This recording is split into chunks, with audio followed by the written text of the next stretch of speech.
All right, guys, so the YouTube channel Real Life Lore, which, by the way, has a lot of phenomenal videos. Definitely check out Real Life Lore. RealLifeLore.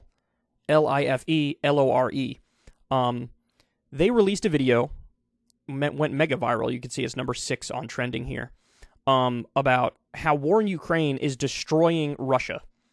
And I thought, that's interesting because, I've seen articles about how the Russian economy didn't contract nearly as much as people were hoping with all these Western sanctions that were levied on them and, kicking them out, at least partially, from the SWIFT banking system. A lot of people were predicting, myself included, sort of the implosion of the Russian economy, and that didn't really happen. And so I was under the impression it's a lot more of a nuanced picture than just Russia's imploded. So I want to see the argument that this guy makes because he's done some very informative, educational stuff in the past that I've appreciated. So let's take a look and we'll react as we go. Vladimir Putin's decision to invade Ukraine more than 8 months ago is leading not only to the destruction of Ukraine, but to the destruction of Russia itself. Tens of thousands of people on both sides have already lost their lives over this conflict. And that's in addition to the more than 7.5 million Ukrainians who have left their country as refugees, and the more than 1 million Russians who have left theirs as exiles. On September 21st, Putin announced the first wartime mobilization of men in Russia since the Second World War, a call for at least 300,000 additional men to be drafted and sent to the front line in Ukraine to fight and potentially to die. Within hours of that announcement, the prices for flights going anywhere outside of Russia skyrocketed to never-before-seen rates, as hundreds of thousands of Russian men suddenly became desperate to leave their country and escape. But they had and continue to have very limited options for escape. For months beforehand, nearly every country in Europe and North America had blocked off their airspaces to all Russian flights, and nearly every European-based carrier had shut down their flights to Russia as well. By the time of Putin's mobilization announcement, there were only 2 European-based carriers remaining, operating flights to Russia: Air Serbia out of Belgrade and Turkish Airlines out of Istanbul. For any Russians fleeing the country by commercial air to Europe, these were the only 2 choices to pick from, and so their prices temporarily exploded to more than 9,000 euros for a one-way economy fare ticket out of Moscow, which is more than half the median annual salary for everyday Russians. That's fucking crazy, bro. Holy shit. That's wild. I can't imagine being in the position that, male Russian civilians were in, which is you're being drafted, you're being forced to go to war for this war you fundamentally do not believe in. So you might have to fight and die in what is an illegal and offensive invasion against a country that didn't attack you. Jesus Christ. And so, look what happened here.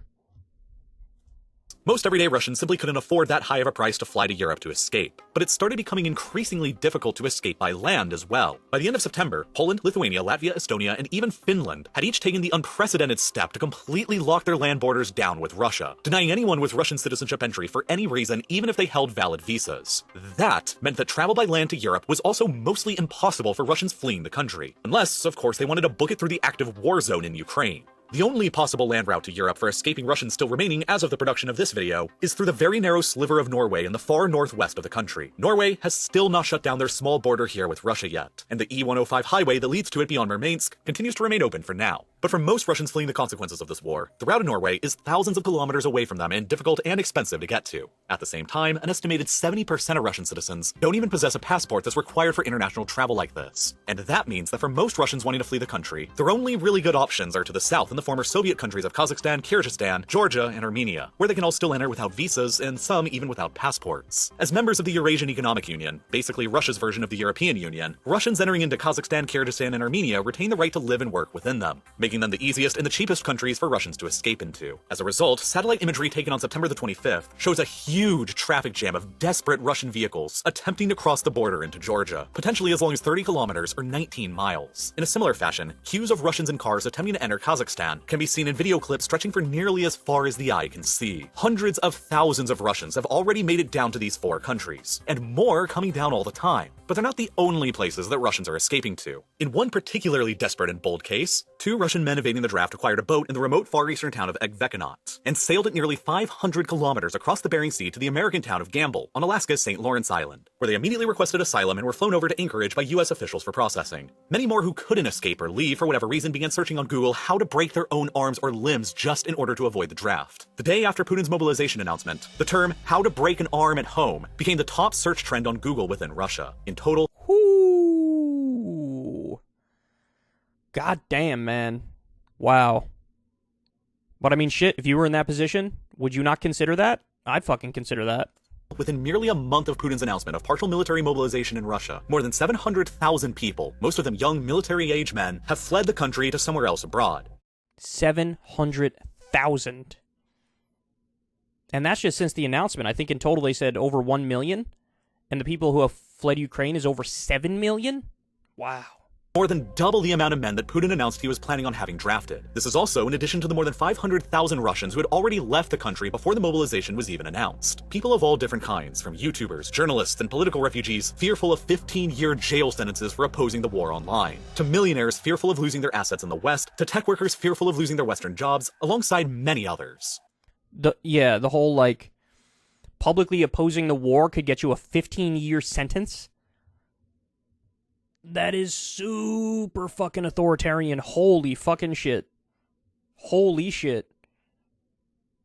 We better, thank the gods above for the First Amendment here in the U.S., because I remember, relentlessly shitting on the Iraq War and the Afghanistan War and our interventions in Syria and all these other places, and doing it very publicly, doing it on my YouTube channel for years. And it's like, could you imagine being in a situation where just, saying, I don't really agree with this. I think this is kind of fucked up what we're doing here. And it's like cops breaking your door down and hauling you off to jail for a fucking 15-year sentence? Jesus Christ.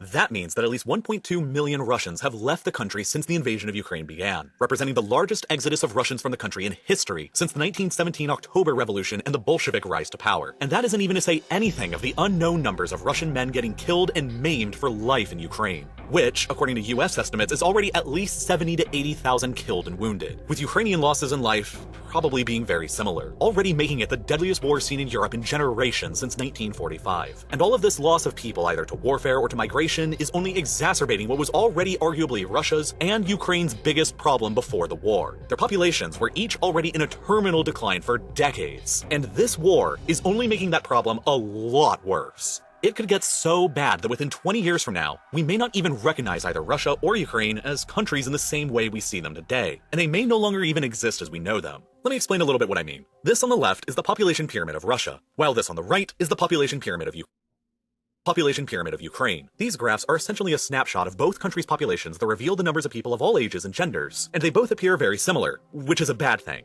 At the top of each, you can see these gaps in people in their 70s, the World War II generation that suffered tens of millions of people dead in both countries. To be born a boy anywhere in the Soviet Union in 1923 was perhaps the single worst time, place, and gender to have been born across most of human history. 3.4 million boys were born in the Soviet Union that year, and by the time these 3.4 million boys would be 23 years old at the end of 1946, more than 2/3 of them would already be dead. To have been born male in the Soviet Union in 1923, you had less than a 1 in 3 chance of surviving beyond your 23rd birthday. Wow. Holy shit.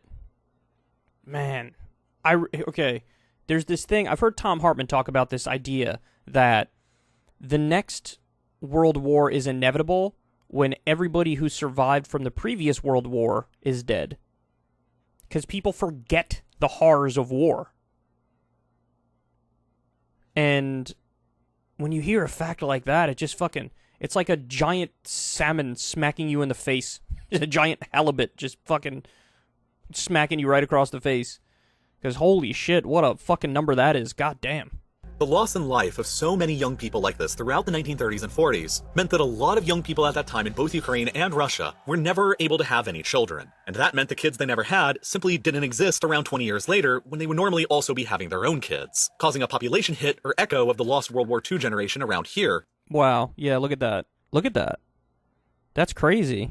In the mid to late 1960s, that reduced their population equivalent of Gen Xers. These echoes of the lost World War II generation continue to ripple across both Russian and Ukrainian society about every 20 to 25 years. But the two most recent ripples hitting the Zoomers, and whatever generation is being born now will be called, have come almost precisely at times of other great national crises, which only exacerbated their problems for both countries' populations. Yeah, so I guess the other population collapse here is the collapse of the Soviet Union, right? The neoliberal shock doctrine, effectively. 1991, the Soviet Union collapsed just as the second echo of the lost World War II generation was starting. With the collapse in Soviet-era state services and structures came a rocketing in the rates of alcoholism, opioid use, suicides, crime, and HIV/AIDS that plagued the populations of both Ukraine and Russia alike for years afterwards, and caused each of their life expectancies, especially for men, to plummet. Throughout the mid-1990s and early 2000s, the life expectancy for Russian and Ukrainian men alike were 17 years fewer than men over in Western Europe. Holy cow. Yeah. And so, by the way, you wonder why there's a lot of, like, anti-American sentiment in this region of the world, you know, particularly in Russia, former Soviet Union. It was a fucking brutal process when there was basically neoliberalism imposed on what was a communist, sort of authoritarian left-type country. Because there were many flaws with that system in the Soviet Union, but there certainly was colossal economic growth under the Soviet Union. And so when they did this, you know, gigantic transition to neoliberal capitalism and an oligarchy, effectively, you had basically what he was describing was deaths of despair skyrocketed and life expectancy plummeted, and it was a catastrophic transition, right? And they never really got back on their feet fully from when they were the Soviet Union. And 13 years fewer than their female counterparts. They were nearly on a par with men in Afghanistan and many sub-Saharan African nations, despite being at peace. And at the same time, rates of migration abroad following the collapse of the Iron Curtain and communism exploded, as millions of Ukrainians and Russians sought out better opportunities for themselves and their families abroad over in the West. Yeah, so, yeah, I mean, the argument that he's making here is that Russia is being destroyed, and also you could say Ukraine, because they're literally being invaded, right? But Russia is being destroyed by, like, population collapse, because you have this war, this traumatic war, and all these, over 1 million people are fleeing the country, more are gonna flee the country. Now the total lack of opportunity, the contraction of the economy, the increase in deaths of despair, and that's why he goes as far as to say, like, these countries, you know, Ukraine and Russia may not exist as they exist in their current state in the near future as a result of this. So, I mean, the argument is sound, right? Like, there may have only been a small contraction in the Russian economy this year because China sort of came in and picked up the slack and gave them an economic lifeline. But, I mean, the population is not buying it, not having it. And people are going to either continue to flee or have, like, desperate lives in a collapsing system. So, I mean, I think it's a pretty sound argument. Everybody go check out the rest of this video, how war in Ukraine is destroying Russia, from real life lore. This guy does real quality work. It's because of his video on, I think it was titled, like, Why Russia Invaded Ukraine or something like that. He really lays out an ironclad case and brings up all of the nuanced factors that went into it, whether it's, you know, NATO expansion was mentioned, but then you also have the natural gas deposits in Ukraine that were discovered in 2012, which also led Putin to say, I want that natural gas, and invaded. And, like, he goes into all the factors, and it's I feel like it's a very dry, objective retelling of how we got to where we are. And so if you're looking for, like, you know, really intelligent commentary on Russia and Ukraine, you should go to this guy. His other videos are good too. But anyway, there you have it. All right, guys, that's the show, y'all. I love you very much. Let me give my shameless plugs real quick. Always got to end on the shameless plugs. I hate doing it, but you got to do it. That's just the nature of the game. So everybody, please subscribe on YouTube. Click that like button. Comment below. Click that little bell notification so you know every single time a video gets dropped. And you could help a brother out in subverting the algorithm, which fucking despises us.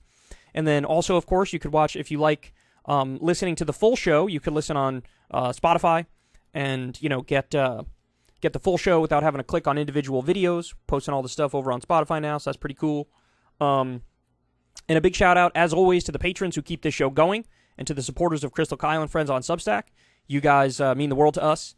And, you know, over a decade of doing this, never had a conversation with an advertiser. Very proud of that fact. And you guys make that possible. So if you want to support the show, consider clicking the link to Patreon below and, you know, donating a couple bucks a month or whatever. Really helps out the show. Means the world to me. All right, guys. Thanks so much. Love you. I'll talk to you guys soon. Peace. If you want to see me and Crystal Ball interview legends like Noam Chomsky, Cornel West, and more, subscribe to Crystal Kyle and Friends on Substack. $5 a month gets you the video version a day early. Remember, we take 0 ad dollars for this podcast. Or you can sign up on Substack for free and get the audio version a day later. Link in the video description box below.